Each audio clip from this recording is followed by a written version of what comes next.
So the question, Manor, is how do you build the perfect vegetable patch? Now, vegetables are a very easy one to do. So for instance, with this, you can see in fact, if I build a new house, we might as well.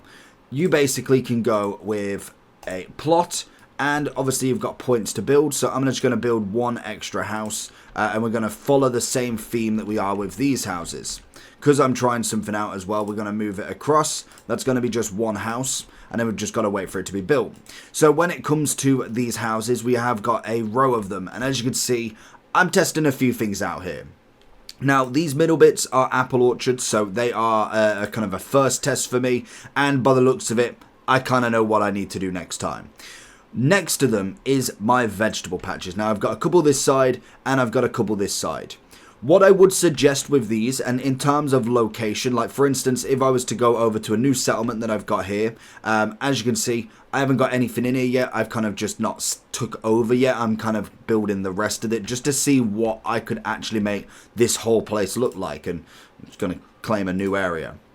So what I would suggest whenever doing this, because the main thing is you can obviously get food. Food is just a crazy amount with this. I've got absolutely more than enough that I can kind of cope with. At the minute, I've got 58 months worth of food. So I'm learning how many of these do I actually need. And I'm kind of then going with what is the apple orchard like after the 3 years.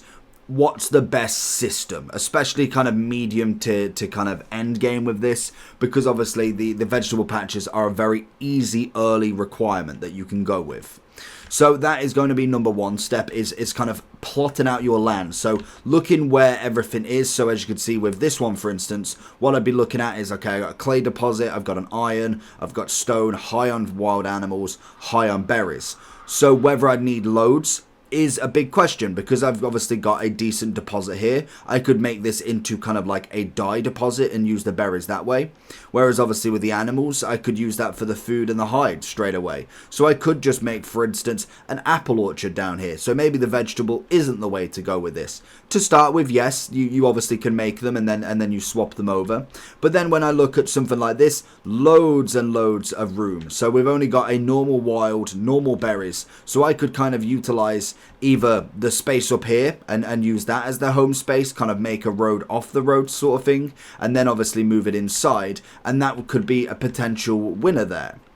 So in terms of the size of them, it doesn't help that it's in snow now, but obviously when it comes to it, it is, unfortunately, don't take this the wrong way, the larger the better. When it comes to these vegetable patches, they will take a while to obviously harvest every time, because it is only the family doing it, but you could have literally a few of these and you've got yourself a decent amount of food, which is always perfect. So obviously when it comes to this plot, as you can see, so I can expand, double the maximum family count for this plot. But what you can see here is obviously I've got the vegetable garden, I've got the chicken coop, the goat shed, and I've got the apples. It only costs you 15 per one. We're going to add a double living space as well, because why not?